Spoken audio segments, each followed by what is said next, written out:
So, dobre večer. Thank you very much for the kind invitation to come to Ljubljana and give a talk in your beautiful capital city in Slovenia.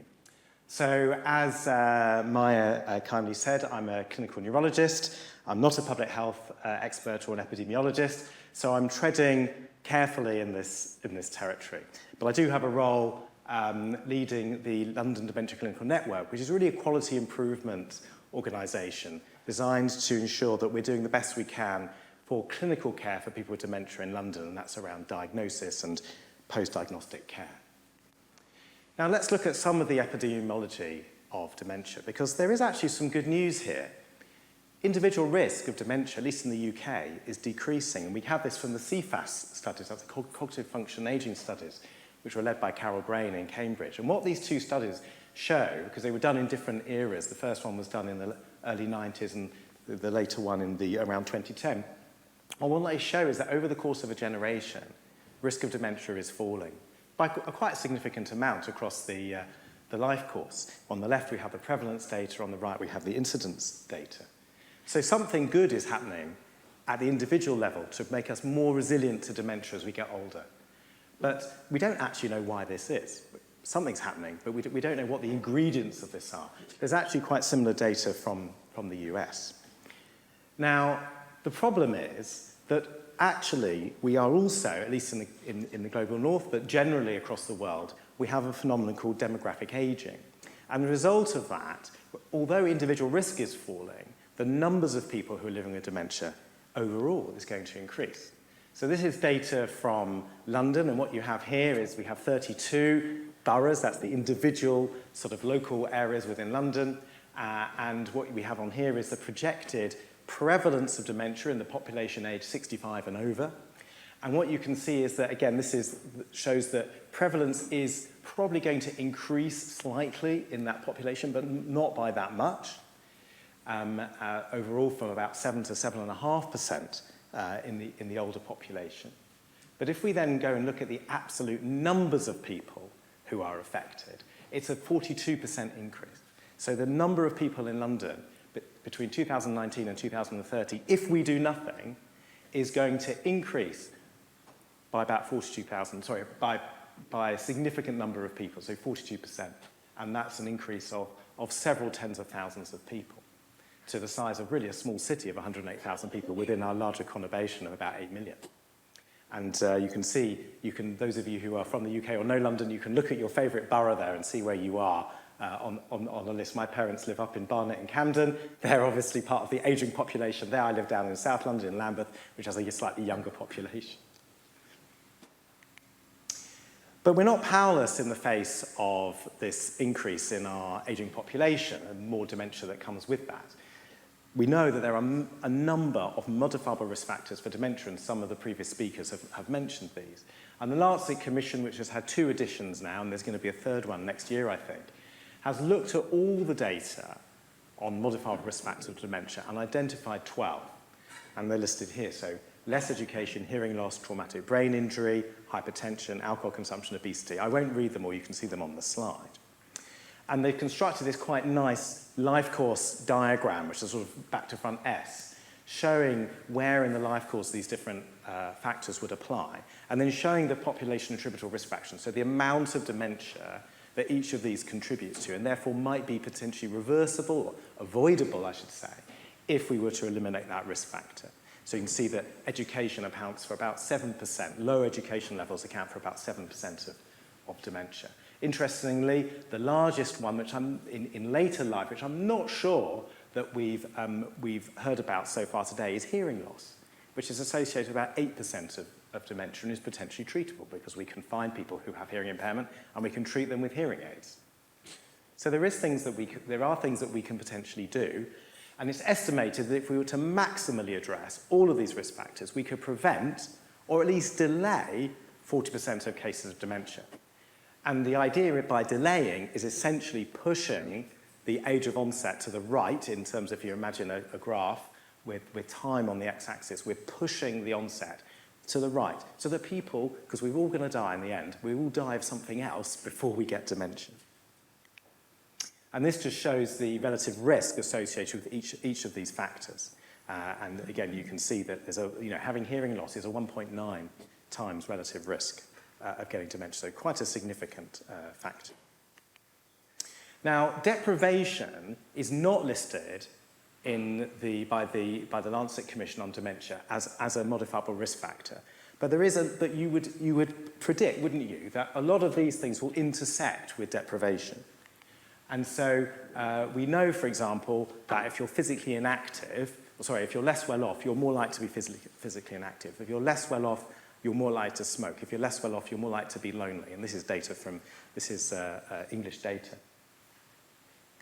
And we actually know that there's quite a significant correlation between social factors like deprivation and ethnicity and dementia. So this is quite a nice study that Charlie Marshall at Queen Mary's University of London did a year or two ago, and did a big epidemiological study looking at the prevalence of dementia in East London, which is a very deprived and very multi-ethnic community.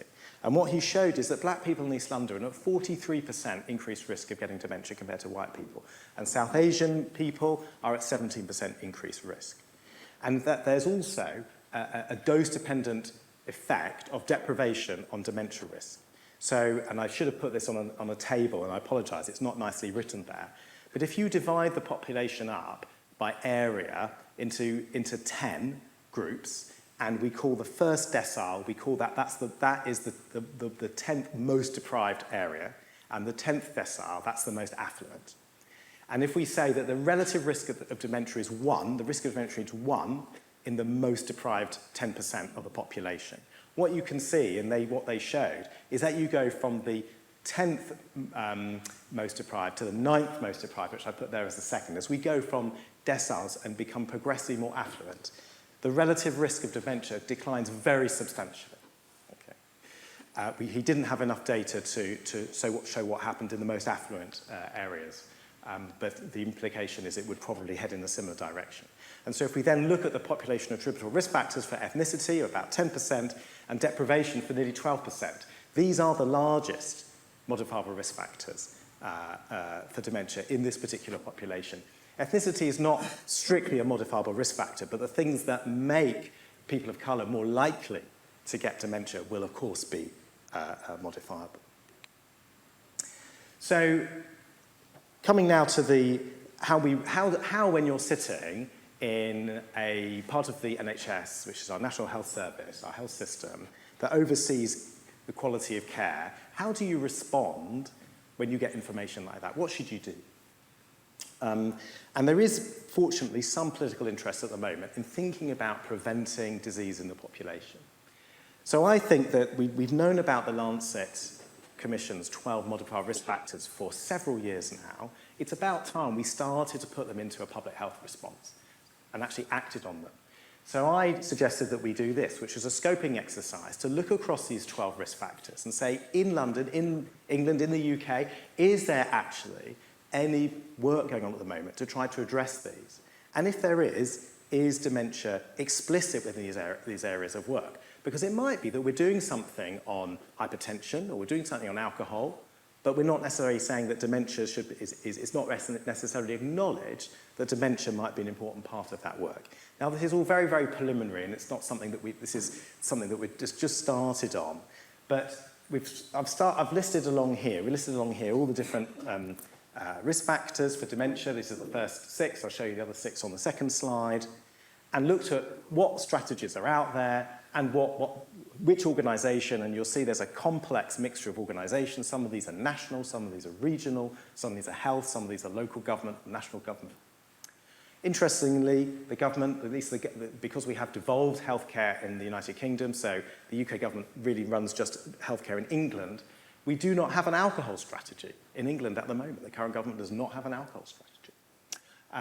But we have strategies in various other things. But if you look pretty much comprehensively, none of them are really listing dementia as being a good reason to do this. And if you think about it, that's a bit of a shame, isn't it? Because we might get more political consensus and more drive to implement some of these things if we said, well, actually, if you did this, you might reduce dementia as well as all the other benefits, health and social, of these strategies. In fact, the only areas where we can find any evidence that dementia is being introduced into the conversations in hypertension. If you look at what NHS England has to say about hypertension, it does mention reducing vascular dementia. And there is increasing recognition that one of the reasons why we need to manage traumatic brain injury properly is that it is linked to traumatic brain injury, particularly in sport, is understood to increase your risk of neurodegenerative disease later on. And that is starting to come through in policy. We are waiting for the UK government to produce its acquired brain injury strategy. There will also be a wider dementia strategy as part of something called the Major Conditions Strategy. We've been promised that for over a year now. It may or may not emerge during the lifetime of our current government, which has probably got less than a year left to run. So what would we do next, for example? Let's say we've identified a whole lot of stuff that's going on. Some of it's sitting within national government, some of it's sitting within regional government in London, some of it may be sitting at borough level, some's in the NHS, some might sit in the voluntary sector. And I just wrote this slide one day thinking, who would I have to go and talk to try and get everyone who's doing this around the table to get on the same page and say, let's all do this for dementia. And you can see that we would need to bring together a very complex mixture of people because power, and this is about power, who's got power, who are decision makers, is very distributed in our system.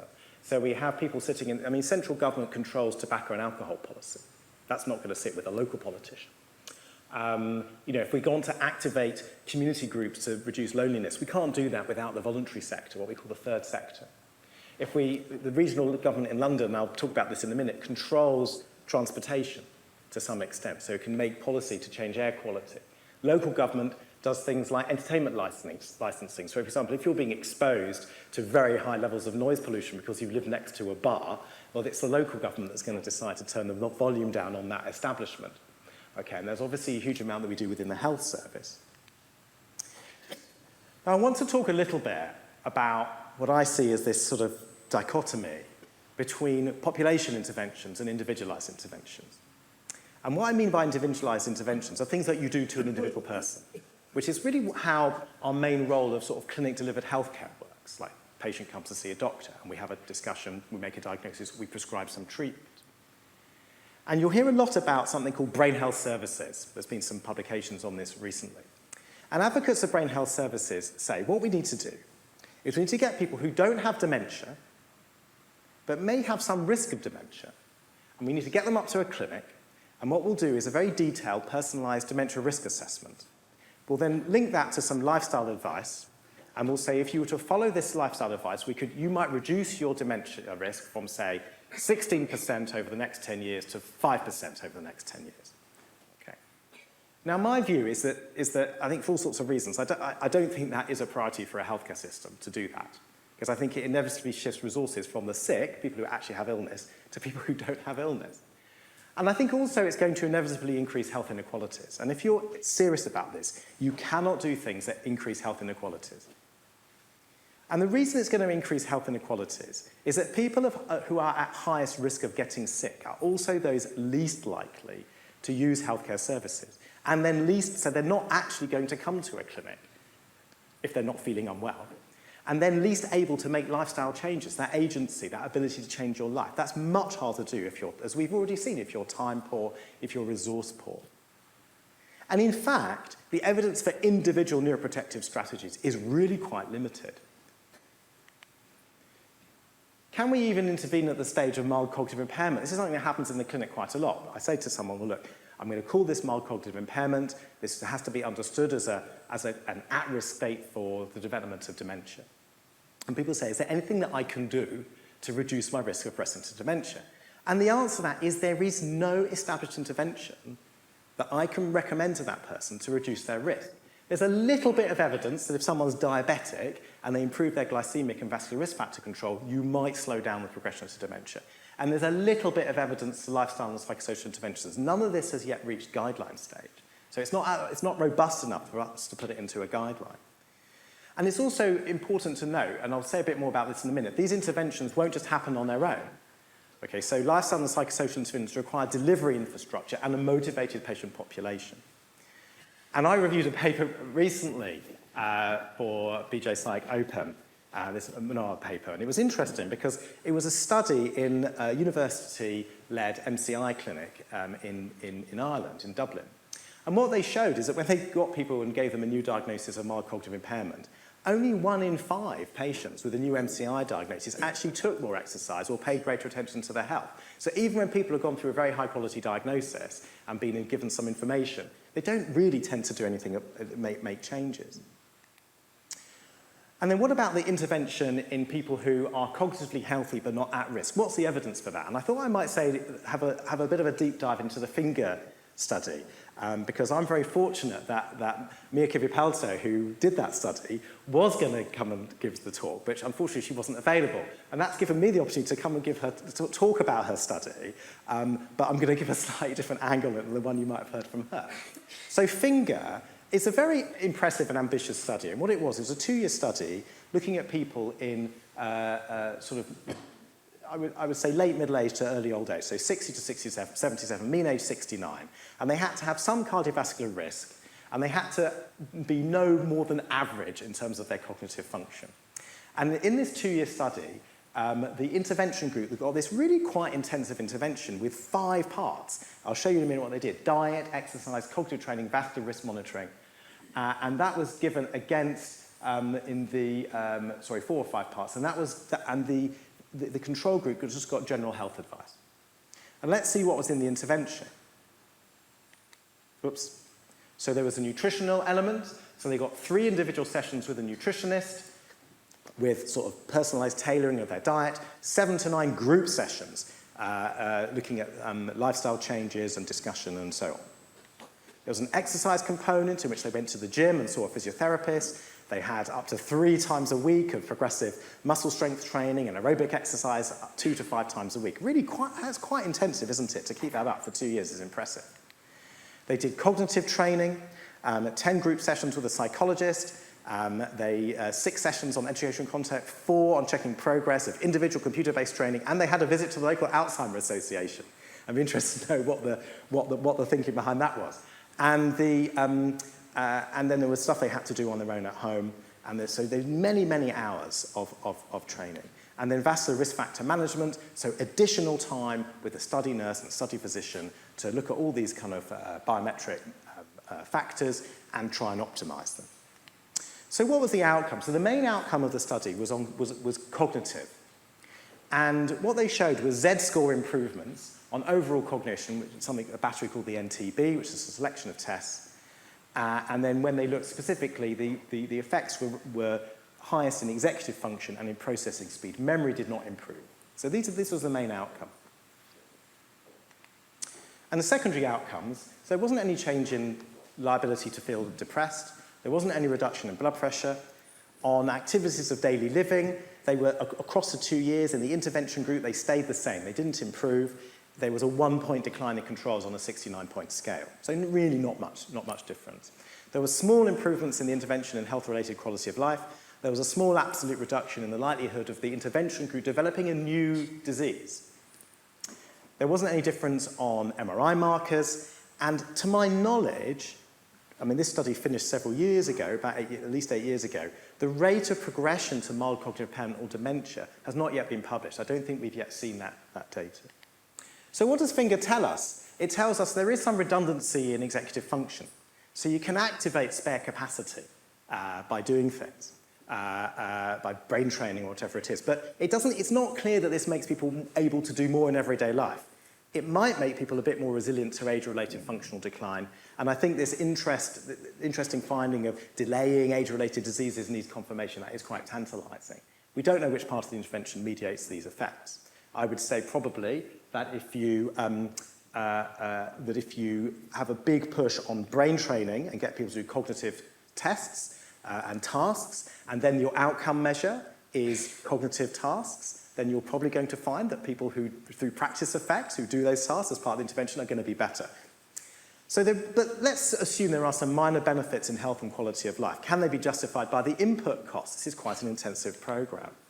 And my view is that I just don't believe that small improvements in executive functional processing speed will prevent or significantly delay dementia. We don't actually know how long this intervention effect persists for once it's completed? So after 2 years, you take all that support away. Do people carry on, do they maintain the changes? We don't know. But what the investigators did is that they said, well, because we have reduced people's dementia risk on this thing called the CADE score, and I'll show you that in a minute, they estimated that this intervention would produce a 6% relative risk reduction for dementia. Now, that's quite substantial. I mean, that's the effect pretty much of reversing poor education in childhood. So it's quite a bold claim. And the CADE score is this, which is derived from epidemiological models or populations looking at what things predict dementia. And it's an ordinal scale, okay?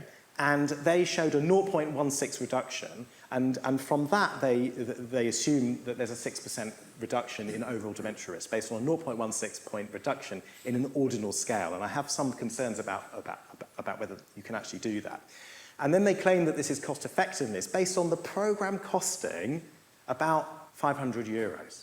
And I'm not sure that that study looks like a 500 euro study to me. It looks a lot more expensive than that. But anyway, and is it realistic?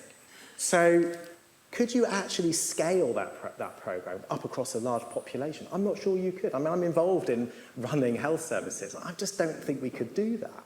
And I also worry that outside of a clinical trial, uptake by people with little social capital or poor healthcare engagement will be quite low.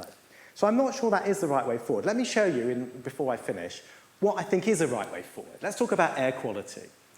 So there's increasing evidence that exposure to pollution increases your dementia risk. There's a big meta-analysis in the BMJ earlier this year showing that for every 2 microgram per cubic meter increase in something called particulate matter less than 2.5 micrometers in diameter, PM2.5, for every 2 microgram per cubic meter increase in that, you get a 4% increase in dementia risk. And for every 10 microgram increase in nitrogen dioxide level, you get a 2% increase in dementia risk. Now, the good news is that we can actually improve our air quality. So in London, between 2016 and 2019, our air quality has improved by a degree that actually starts to shift the dial on the dementia risk that we're exposing our population to. And interestingly, there's an element of racial justice in this because in doing this, we've also closed the gap between our white and our non-white population. However, levels of these two pollutants in London are still too high. And this is not just a London problem. On here, you can see the levels across most of Europe. And you can see that like pretty much everyone in Europe, unless you're in the northern reaches of Scandinavia, are living with very, very high, still living and being faced breathing damaging levels of at least PM2.5 on a daily basis. And you can't solve this through lifestyle, right? You can't move from an area of high air pollution to an area of low air pollution. It doesn't work like that. You can't solve this at the level of the individual. So we need to find another way of solving this. And this is where things like transport policy come in. So we've had a controversy in London in the last few months because we have something called an ultra-low emission zone. And the ultra-low emission zone basically is a form of road pricing. So if you drive a car that is anything other than a very, very modern diesel it's an older petrol car, you have to pay an extra, I don't know, about £15 a day to drive it into London. And the ULEZ, the ultra-low emissions zone, started in the green zone, just in central London. And then a few weeks ago, it expanded to the whole of London, the whole of the political district of London, which is the wider blue map there. And that was spearheaded by Sadiq Khan, who's the mayor of London. And you can see here in the news, we know that ULEZ, in the words of this website, slashes air pollution, but it's created controversy because obviously people don't like being forced out of their cars. That's a political decision, and it's created controversy. But I think it is the right direction of travel, if you forgive the pun. And don't forget secondary prevention, because the reality is that whatever happens with disease-modifying therapies, there's a lot of talk about that at the moment. But whatever happens with those treatments, the vast majority of people with dementia are going to continue to progress. They are going to continue to have very significant social and emotional needs. The impact of, lecanemab on that is going to be absolutely negligible. So we still need effective policies to mitigate these, and these will be in the social rather than the health domain. But we don't hear so much about social interventions in dementia, and I think it's just worth us reflecting why that might be. So in summary, If we do nothing, most regions in the global north will experience significant growth in the dementia population in the next decade. I should say, and it should be on this slide, that if we look at projections from WHO and others about the increase in the amount of dementia in the world, from 50 million currently to about 150 million by 2050, the majority of that growth is actually going to be in the global south. But clearly it's going to hit the global north first because we have more elderly people and our population is aging into those old age groups a bit faster. We do know several modifiable dementia risk factors, and there's really no excuse for failing to have a public health strategy to address these. But it is going to be complicated. It is going to require leadership and bringing together lots of different people with different interests and agendas. Evidence from individualized interventions, in my opinion, suggests very high input costs but only small gains. They'll be hard to scale up, and I think they will exacerbate health inequalities because of the people who will benefit, or be able to access them and benefit from them. In my view, population-based strategies, like road pricing to take polluting vehicles off the road and improve air quality, are much fairer and more likely to be effective. And of course, we will always need secondary prevention as well, because we aren't going to be able to prevent all of dementia, whatever we do. So I'll pause at that point and just invite you all to come to London on the 3rd of November for a fantastic one-day event we're running on structural inequalities in clinical neuroscience. So if you're interested in the intersection between race and gender and sexuality and global inequality and neuroscience, please come and join us on the 3rd of November. Thank you.